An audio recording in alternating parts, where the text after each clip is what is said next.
क्षणभर डोळे बंद करून विचार करा. तुम्ही स्वतःच्या कष्टाने कमावलेल्या पैशासाठी बँकेत जाता. पैसे तुमचे, खाते तुमचं, पण कॅशियर तुम्हालाच सांगतो पैसे मिळतील, पण आधी अतिरिक्त शुल्क भरावे लागेल. ऐकून धक्काच बसला ना? पण धक्कादायक गोष्ट म्हणजे काही SBI ग्राहकांसाठी ही परिस्थिती 1 ऑक्टोबर 2026 पासून वास्तवात येणार आहे. आता प्रश्न असा आहे, स्वतःचेच पैसे काढण्यासाठी बँक अतिरिक्त शुल्क का आकारणार आहे?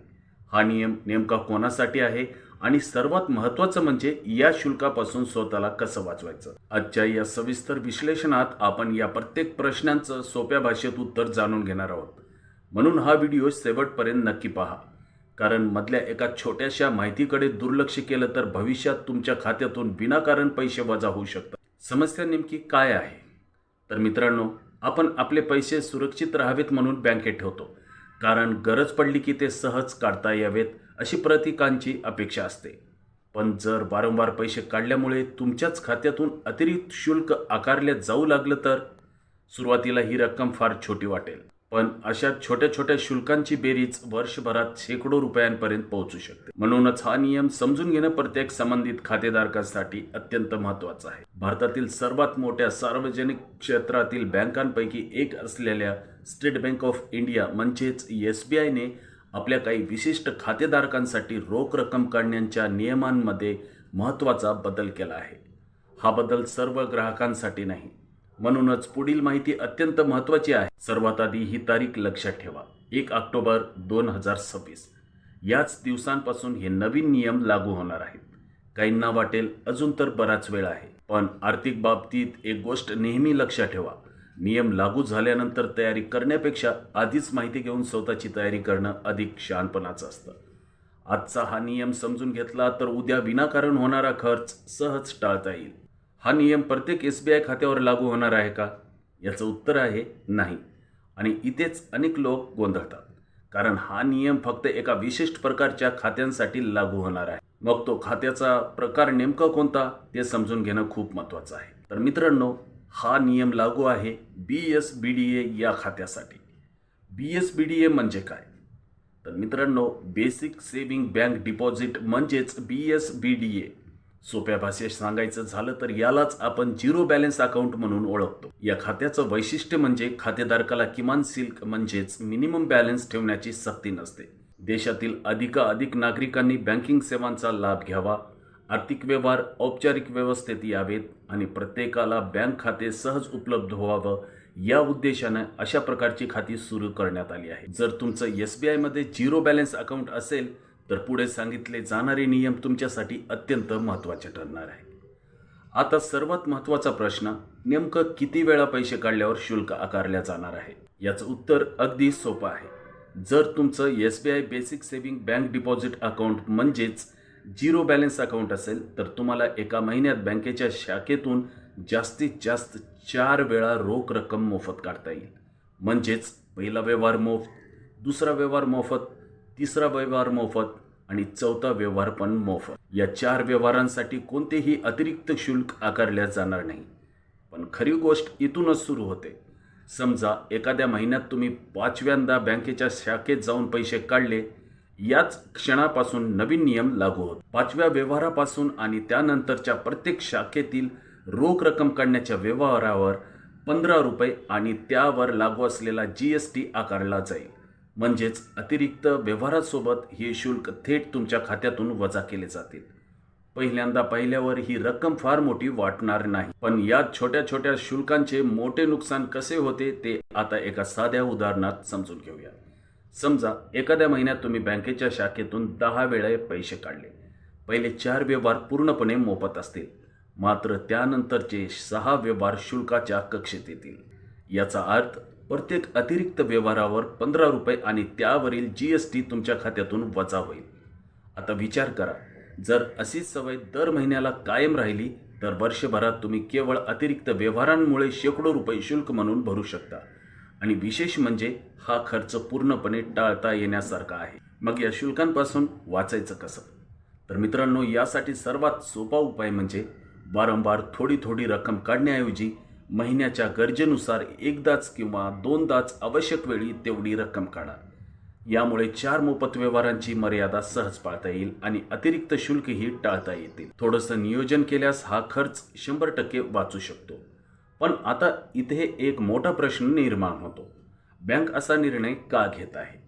तर मित्रांनो, सर्वसामान्यांसाठी सुरू केलेल्या झिरो बॅलन्स खात्यावर अशा प्रकारचं शुल्क का लावलं जात आहे? यामागे फक्त बँकेचा नफा आहे की यामागे आणखीन काही मोठं कारण दडलं आहे? या प्रश्नाचं उत्तर आता आपण पाहणार आहोत. कारण हा निर्णय समजून घेतल्याशिवाय या नियमाचं खरं कारण समजणं अशक्य आहे. तर मित्रांनो, आतापर्यंत आपण नवीन नियम आणि त्यामागील शुल्क समजून घेतलं. पण आता सर्वात महत्त्वाचा प्रश्न, SBIला हा नियम बदलण्यासाठी गरजच का पडली?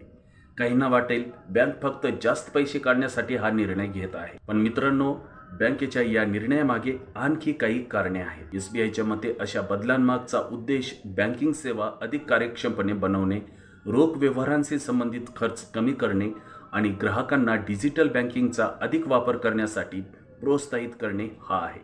पण आता प्रश्न असा आहे, रोख व्यवहारांवर बँकेचा एवढा खर्च का होतो? आपल्याला वाटतं बँकेत जाऊन पैसे काढणं म्हणजे फक्त 2 मिनिटाचं काम. पण प्रत्यक्षात प्रत्येक रोख व्यवहारांमागे एक मोठी प्रोसेस असते. जसे की कॅशची वाहतूक, सुरक्षा व्यवस्था, बँकेचे कर्मचारी, रोख रक्कम मोजणे, व्यवहारांची नोंद ठेवणे आणि शाखेतील इतर प्रशासकीय खर्च. या सर्व गोष्टींसाठी बँकेला खर्च करावा लागतो. म्हणूनच आज बँकिंग क्षेत्रात ग्राहकांना शक्य तितके डिजिटल व्यवहार करण्यासाठी प्रोत्साहन दिले जात आहे. मग आपल्या हातात उपाय काय आहे? याचं उत्तर अगदी सोपं आहे, डिजिटल पेमेंट. आजच्या काळात अनेक दैनंदिन व्यवहार मोबाईलवरून काही सेकंदात करता येतात. किराणा दुकान, भाजीपाला, औषधांचं दुकान, वीज बिल, मोबाईल रिचार्ज आणि इतर अनेक ठिकाणी UPI, QR code, internet banking आणि डिजिटल पेमेंटच्या सुविधा उपलब्ध आहेत. एक छोटंसं उदाहरण पाहूया. समजा तुम्हाला फक्त 500 रुपयाचा किराणा घ्यायचा आहे. त्यासाठी बँकेत जाऊन पैसे काढण्याची खरंच गरज आहे का? जर त्या दुकानात UPIची सुविधा उपलब्ध असेल तर तुम्ही काही सेकंदात मोबाईलवरून थेट पेमेंट करू शकता. ना बँकेत जाण्याची गरज, ना रांगेत उभं राहण्याची गरज आणि सर्वात महत्त्वाचं म्हणजे अनावश्यक रोख व्यवहार करण्याची गरजही नाही. त्यामुळे तुमचे मोफत रोख व्यवहार गरजेच्या वेळी वापरण्यासाठी शिल्लक राहू शकतात. हीच आहे स्मार्ट बँकिंगची संकल्पना. पण एक गोष्ट लक्षात ठेवा, याचा अर्थ असा नाही की रोख रक्कम पूर्णपणे संपणार आहे. अनेक परिस्थितींमध्ये आजही कॅशची गरज असते. म्हणूनच रोख रकमेचा वापर पूर्णपणे बंद करण्यापेक्षा तो फक्त आवश्यकतेपुरता मर्यादित ठेवणे आणि शक्य तिथे डिजिटल पर्यायांचा वापर करणे अधिक योग्य ठरू शकतं. आणि इथेच आर्थिक शिस्त महत्त्वाची ठरते. कारण स्मार्ट फायनान्स म्हणजे फक्त जास्त पैसे कमवणं नाही, तर आपल्या पैशाचा अनावश्यक खर्च कुठं होतोय हे ओळखणं आणि तो खर्च वेळेवर थांबवणंही तितकंच महत्त्वाचं आहे. पण अजून एक महत्त्वाचा भाग बाकी आहे. या संपूर्ण नियमांतून सामान्य ग्राहकांनी नेमका कोणता धडा घ्यावा आणि अशा प्रकारचं अतिरिक्त शुल्क टाळण्यासाठी आपण प्रत्यक्षात कोणती पावलं उचलू शकतो? यासाठी मी तुम्हाला एक अतिशय सोपी 3 पायरी पद्धत सांगणार आहे. सर्वात पहिला टप्पा म्हणजे प्रत्येक महिन्यात तुम्ही बँकेच्या शाखेतून किती वेळा रोख रक्कम काढता यावर लक्ष ठेवा. 4 व्यवहार पूर्ण झाल्यानंतर पुढील व्यवहारांची खरंच गरज आहे का याचा एकदा नक्की विचार करा. अनेक वेळा आपण सवयीने बँकेत जातो, पण थोडंसं नियोजन केलं तर तो अतिरिक्त व्यवहार सहज टाळता येतो. दुसरा टप्पा म्हणजे शक्य तिथे डिजिटल व्यवहारांचा वापर करा. आज जवळपास प्रत्येक ठिकाणी UPI, QR कोड आणि इंटरनेट बँकिंग उपलब्ध आहे. किराणा, भाजीपाला, औषधे, पेट्रोल, वीज बिल, मोबाईल रिचार्ज अशा बहुतांश व्यवहारांसाठी रोख रकमेची गरज उरलेली नाही. डिजिटल व्यवहार केल्याने फक्त वेळच वाया जात नाही, तर अतिरिक्त शुल्क भरण्याची शक्यताही कमी होते. आणि तिसरा आणि सर्वात महत्त्वाचा टप्पा म्हणजे नियोजन करूनच रोख रक्कम काढा.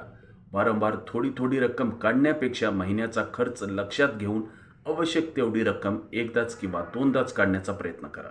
त्यामुळे 4 मोफत व्यवहारांची मर्यादा सहज पाळता येईल आणि अतिरिक्त शुल्क पूर्णपणे टाळता येते.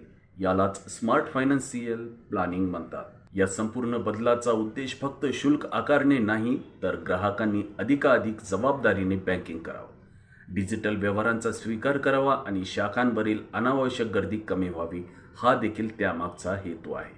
मात्र नियम काहीही असो, आपल्या पैशाचं योग्य नियोजन करण्याची जबाबदारी शेवटी आपलीच असते. लक्षात ठेवा, आर्थिक शिस्त म्हणजे फक्त जास्त पैसे कमावणे नव्हे, तर विनाकारण होणारा प्रत्येक छोटा खर्च थांबवणे हेही तितकंच महत्त्वाचं आहे. तर मित्रांनो, जर तुमचं किंवा तुमच्या कुटुंबातील कोणाचं SBIमध्ये झिरो बॅलन्स अकाउंट असेल तर ही माहिती त्यांच्यापर्यंत नक्की पोहोचवा. योग्य वेळी मिळालेली माहिती अनेकदा अनावश्यक आर्थिक नुकसान टाळू शकते.